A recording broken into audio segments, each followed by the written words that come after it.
Sirawing Niti.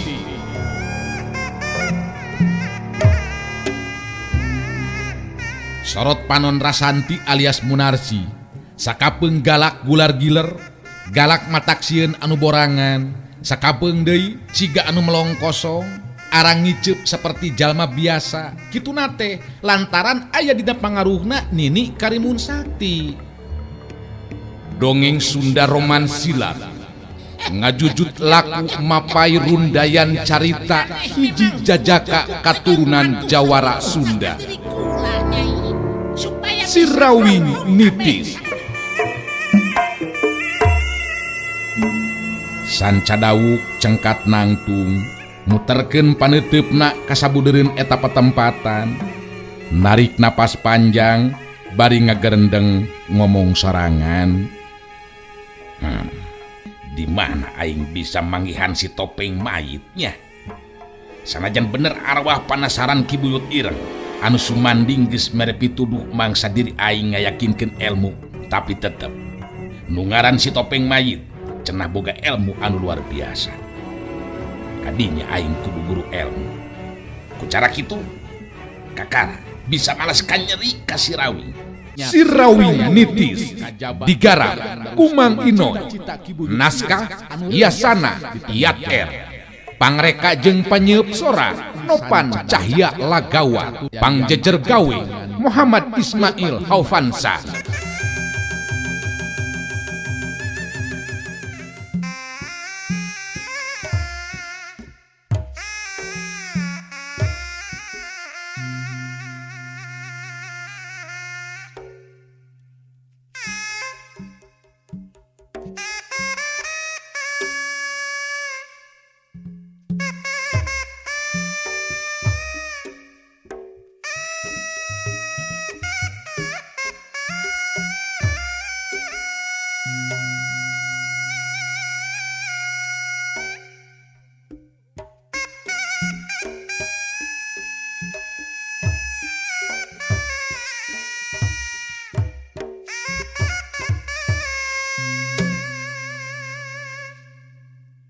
Tilu iblis arasaradan ngebagi dirina, ngurung tangtungan Kibun Tarang anu harita pancuh dina tangtungan anak bari ngupat jero hatena.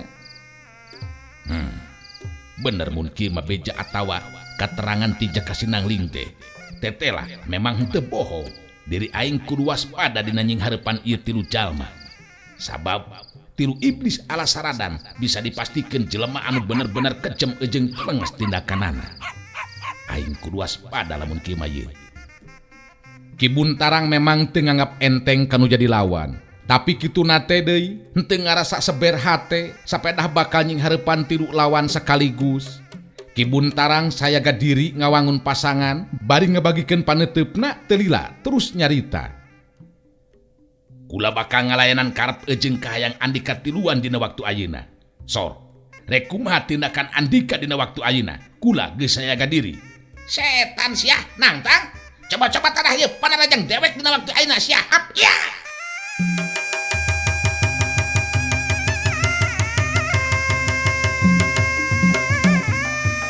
Tinjo relat harita tilu iblis alasaradan maju narajang kanu jadi lawan. Kibun Tarang geus sayaga diri ngabar bedogna harita ngimbangan datangna panarajang lawan.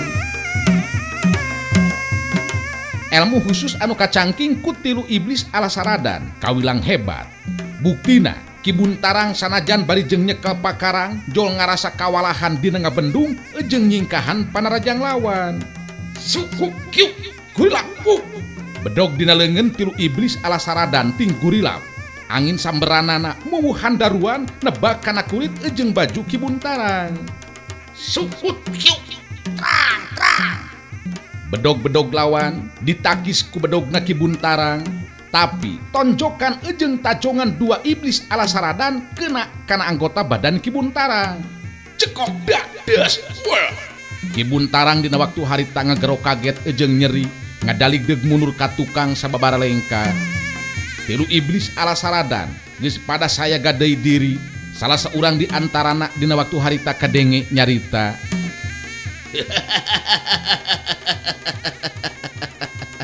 Moal bisa menang deuleu sia kalah kumaha oge si laing teh Ki Buntarang. Heuh, can aya bisa jago anu bisa mampu nyalekeun mangsa dewek maju babarengan tiluan sia. Nu matak ayeuna rasakeun ku si laing, peuting ieu mangrupa peuting anu panungtungan keur si laing.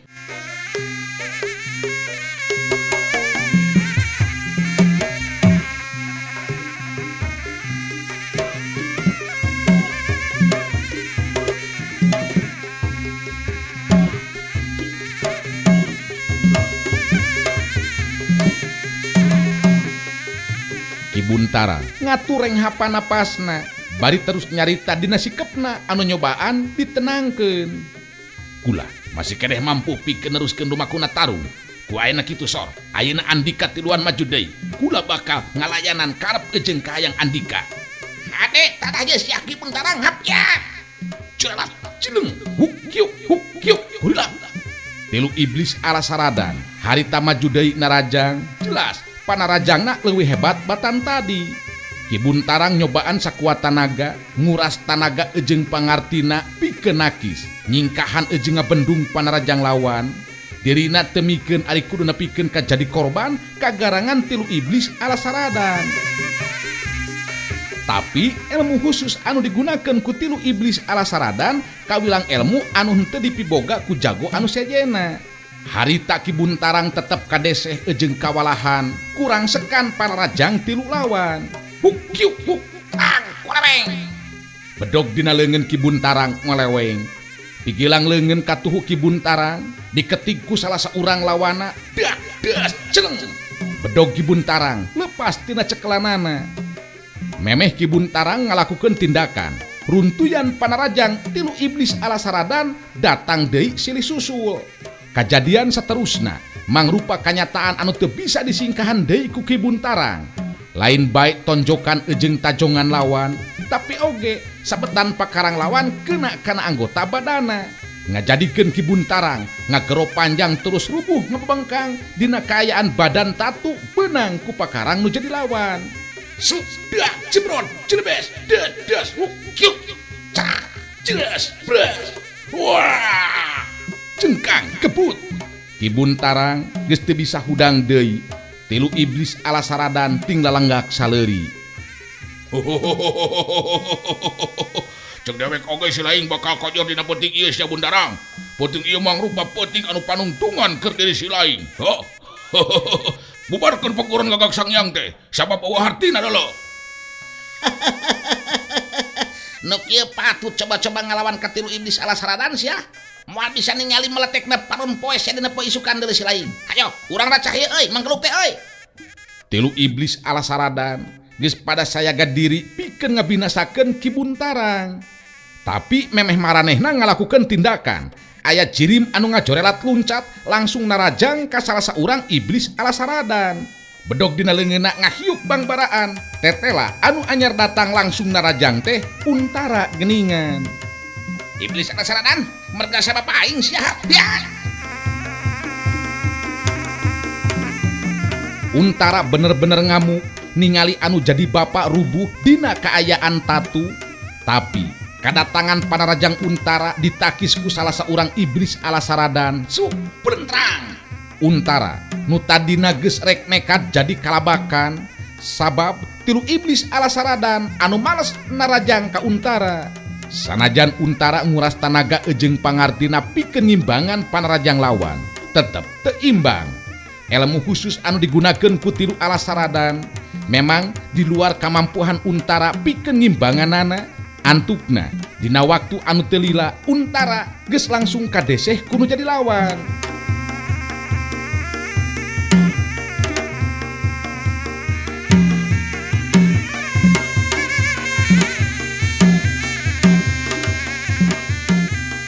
Dina kaayaan Untara geus kadeseh saperti kitu. Harita aya dua jirim jalma anu ting jorelat laluncatan datang ngabantu ka Untara. Tilu iblis Alasaradan malu nur ka tukang. Tetela jirim anu anyar datang teh Jaka Sinangling ejeung Darowi geuningan. Salah saurang iblis Alasaradan kadenge harita nyarita ditujukeun ka Jaka Sinangling. Manehna inget-inget poho ka Jaka Sinangling Sanajan wanci peuting tapi keayaan waktu harita cukup jelas ningali keayaan diri masing-masing. Sa si lain sia make jeung ngabantu ka anakna si Buntarang sia. Coba jelaskeun mana si lain duaan saha hayang kojor si lain teh di pertempatan.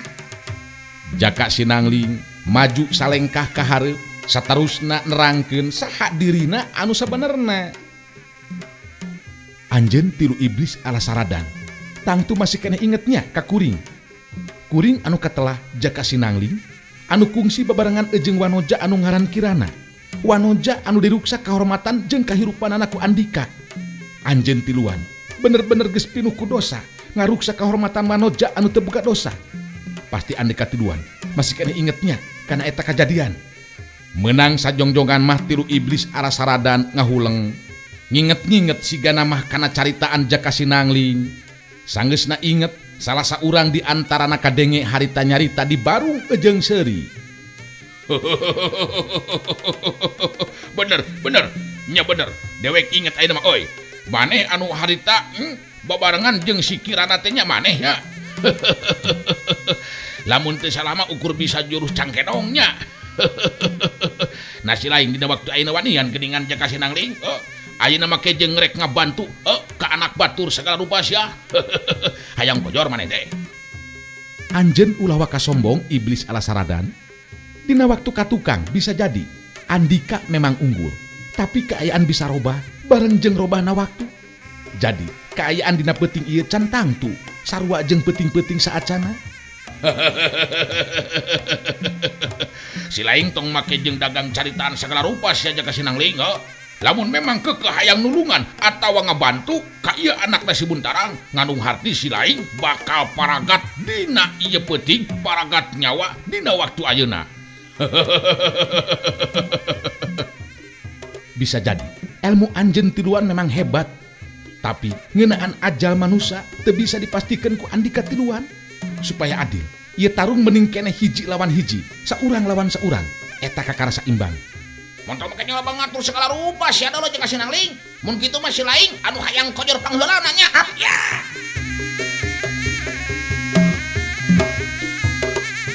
Tilu iblis Alasaradan harita maju narajang ka Jaka Sinangling, tapi keayaan Jaka Sinangling ayeuna tangtu be teu bisa disaruakeun ejeng keayaan dina waktu anu katukang. Gerakan Jaka Sinangling dina hal kemampuan ilmu silat bener-bener ngagetkeun tilu iblis Alasaradan anu tadina nganggap enteng. Sabab ku kecepetan gerakna Jaka Sinangling mampu nyingkahan datang panarajangna ti tilu jurusan. Nu saterusna Jaka Sinangling ngarangsak salah saurang lawan, sedengkeun Darowi jeung Untara oge milu babarengan narajang milih lawan masing-masing. Kangaranan tilu iblis Alasaradan geus boga lawan masing-masing. Tangtu be teu bisa ngagunakeun ilmu silat khususna anu kudu dilakukeun ku tiluan. Sabab harita Jaka Sinangling terus ngarangsek salah saurang iblis Alasaradan ku panarajangna ngajadikeun lawan dina waktu harita kadese. Ku cara kitu kakuatan tilu iblis Alasaradan jadi paburincai.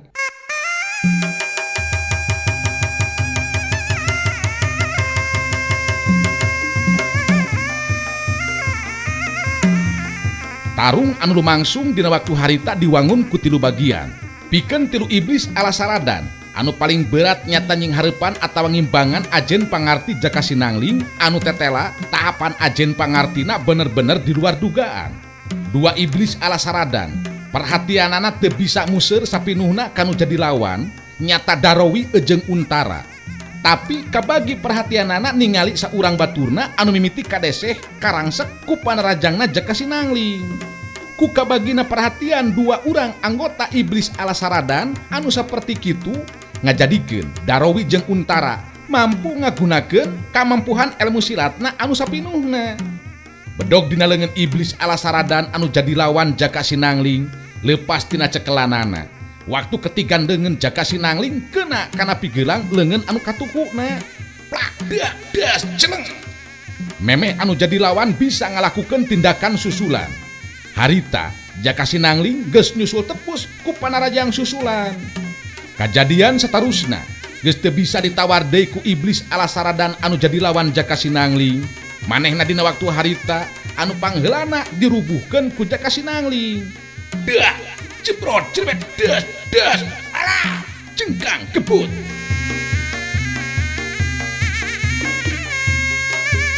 Iblis Alasaradan rubuh maring lemah. Dua urang baturna anu keur nying hareupan lawan masing-masing nyata Darowi jeung Untara jadi pada kaget ku ayana eta kajadian. Ningali salah seorang baturna rubuh ku Jaka Sinangling.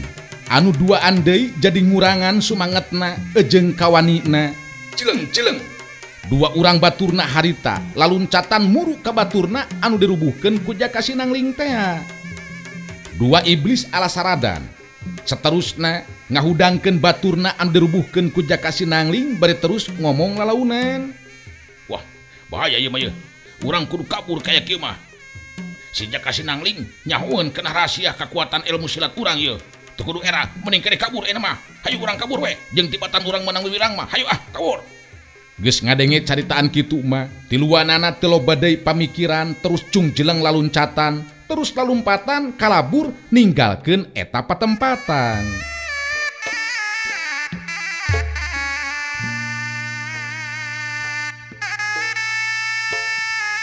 Untara geus teu malire ka tilu iblis Alasaradan anu kabur, harita manehna langsung muru ka lebah Ki Buntarang anu jadi bapana.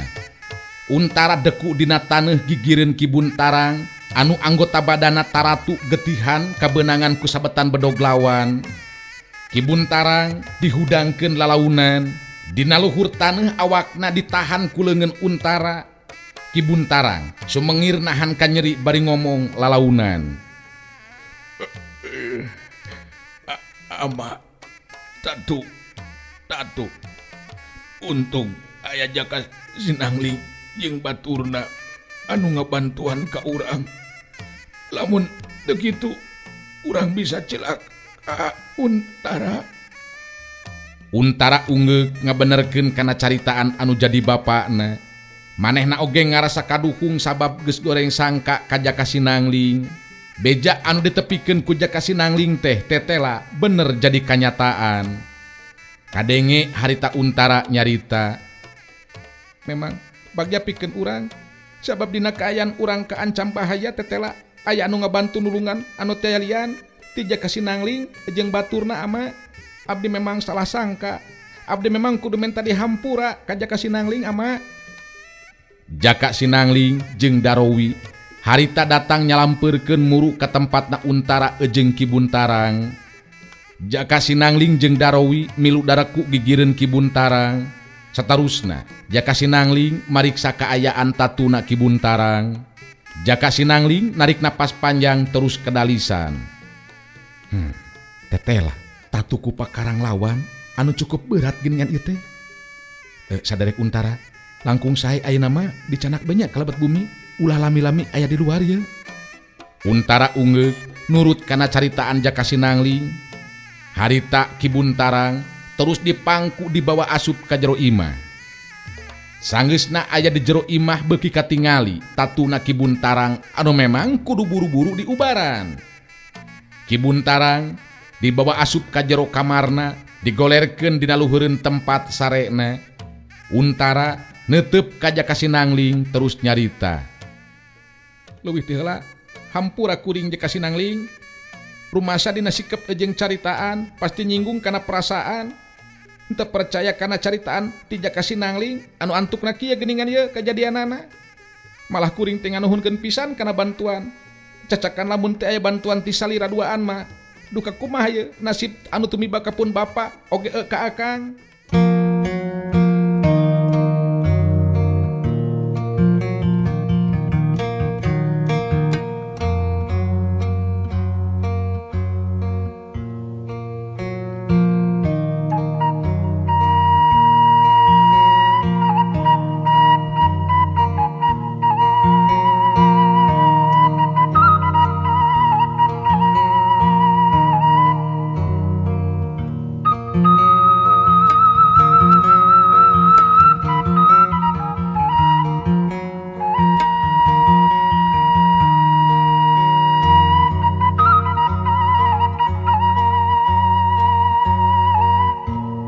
Jaka Sinangling ungek lalaunan bari terus ngawalon. Sami-sami leresan dinya mah Kang Untara. Dalah abdi oge ka etang lancang. Namung ayeuna anu jadi masalah mah ye sanes eta Kang. Namung nu jelas ieu ye Ki Buntarang kedah enggal di landongan. Sanu terang pakarang anu digunakeun ku tilu iblis Alasaradan teh ngandung warangan atawa racun. Tah, lebadinya akang poekeun ye. Terus terang teu paham kana ubar-aber anu kitu mah. Sugan atuh Jaka Sinangling tiasa ngarondongan pun bapa anu kieu kaayaanana tu geuningan. Nya, upami salira percanten mah, mangga. Ke, da upami telepat mah, henteu tebih ka kebon teh nya ti dieu mah. Henteu, ari kitu aya naon kitu, kedah ka kebon segala rupa. Tah ayeuna abdi sareng Kang Darowi bakal milarian heula akar-akaran oge dangdaunan. Anu mudah-mudahan be kalaresan eta dangdaunan tur akar-akaran teh aya. Maksad teh kanggo landongna Ki Buntarang ye tuang Rama. Margi teu tiasa diantepkeun. Mung punten be nyunungkeun obor. Untara dina waktu harita teu kaleked terus mikeun obor ka Darowi. Geus kitu mah Jaka Sinangling jeung Darowi terus ka Karebon anu memang teu jauh ti imahna Ki Buntarang. Bet kabeneran akar-akaran jeung dangdaunan keur ubar anu diteangan teh kabeneran aya. Sanggeusna beres kitu mah terus baralik deui ka imahna Ki Buntarang. Jaka Sinangling anu geus pangalaman jadi tabib sakti kangaranan ngubaran tatu di luar seperti anu karandapan ku Ki Buntarang mah geus henteu kudu ngagunakeun kembang pancawarna. Harita keneh Jaka Sinangling nyieun ramuan keur ngubaran tatuna Ki Buntarang. Jaka Sinangling jeung Darowi mah keur aya di kamarna Ki Buntarang ngubaran tatuna, sedengkeun Untara harita keur ngobrol jeung anu jadi pamajikanana.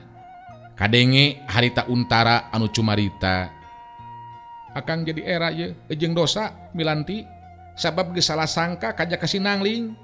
Malah akang bet jadi kahudang ye ingetan nya asa kungsi ngadenge ngaran Jaka Sinangling teh lamun teu salah mah tabib sakti.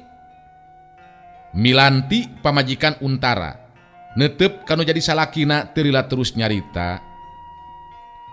Centen Kang Untara yakin upami kitu mah nya Jaka Sinangling bakal tiasa ngalandongan ama anu ayeuna nuju ngaranna Pantatu Kang. Akang yakin Milanti kituna teh lantaran tadi bisa ke Bandungan ku akang ningali tatuna ama Jaka Sinangling mah tenang be sigana teh. Padahal cek akang maduh berat katingalina. Nya mudah-mudahan be ama gancang pulih deui tatuna saperti bihari. Ngan ieu ye akang tetep era sabab sikep jeung caritaan akang anu pastina oge nyinggung perasaan Jaka Sinangling jeung Darowi. Larasan dia ku urang tiasa ka Bandungan Kang. Jaka Sinangling teh telah jalma anu jembar manah. Buktina henteu neuteuli atawa nyeri hate ku sikep oge cariosan Kang Untara. Malah tetep be geuningan nulungan ka ama sareng ngalandongan. Bener kitu Milanti. Nu matak akang beuki era yeuh ku Jaka Sinangling teu sangkanya sakitu jembar hatena Jaka Sinangling deuh bet jadi asa boga dosa akang teh. Sawios ulah teras janten emutan Kang. Margi Jaka Sinangling oge tangtos ngahapunten panginten kana kasalahpahaman salira. Memang geus menta dihampura akang teh tadi ka Jaka Sinangling. Ngan mudah-mudahan beta ulah neuteuli nya. Sedengkeun Ki Buntarang anu aya di jero kamarna bisa ngarasakeun kemanjuran ubar ramuan Jaka Sinangling anu dipopokeun kana tatuna. Tetela getihna jadi terus saat jeung terus garing, malah teu karasa nyeri teuing. Ki Buntarang neuteup ka Jaka Sinangling terus ngomong lalaunan. Kula bener-bener nganuhunkeun kana bantuan jeung pitulung ti Jaka Sinangling. Mun seugeung teu ditulungan mah kula pastina oge moal bisa ningali deui meletekna panon poe dina poe isukan. Nuhun Jaka Sinangling. Jaka Sinangling males teutepan ka Ki Buntarang terus kedalisan. Henteu kedah seueur emutan pangarsa. Naon anu dilakukeun ku diri abdi memang tos janten kewajiban. Urang salaku manusia gesan silih tulung tinulungan ka sasama. Atuh abdi sareng Darowi ngabantu tina ancaman tilu iblis Alasaradan. Sami deui tos janten pancen kewajiban. Margi urang tos terang tilu iblis Alasaradan teh kawilang jalma-jalma ti golongan jalma anu jahat anu sawenang-wenang dina tindakanana. Bener Jaka Sinangling, hampura kula ogenya. Darowi hampura sabab kula geus nembongkeun sikep jeung caritaan anu teu di tempatna. Nu akhirna malah teu percaya kana caritaan ti Jaka Sinangling. Ku ayana kitu hampura kula. Tos teu kedah janten emutan deui masalah eta mah Ki Buntarang. Ku abdi oge kamabhum. Upami salira sareng Kang Untara kagungan rasa curiga ka diri abdi duaan. Jalaran abdi anu memang anyar pinanggi. Tah, langkung sae ayeuna mah salira istirahatkeun heula nya. Mudah-mudahan we dina dinten enjing mah moal repot teuing tah kaayaan tatuna. Nuhun Jaka Sinangling. Muga be amal kahadean Jaka Sinangling oge Darowi sing dibalas ku mantena anu maha kawasa nya. Geus cukup aya di jero kamarna Ki Buntarang. Jaka Sinangling jeung Darowi terus kaluar ti jero eta kamar. Malah terus amanat ka Untara jeung Milanti anu jadi pamajikanana. Yen Jaka Sinangling geus nyieun sakalian ramuan keur ubar Ki Buntarang upama dina poe isukan masih keneh can cager bener tatuna.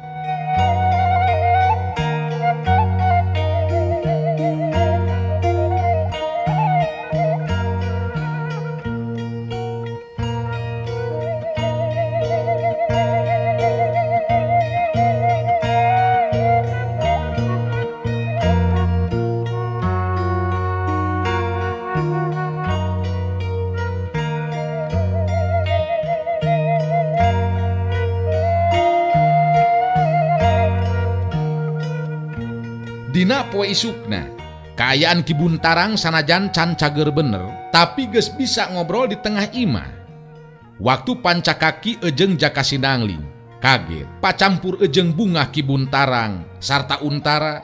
Waktu meunang katerangan yen Jaka Sinangling teh anakna si Rawing. Si Rawing kawilang hiji ngaran anu geus teu asing deui pikeun jalma nu aya di mana bae.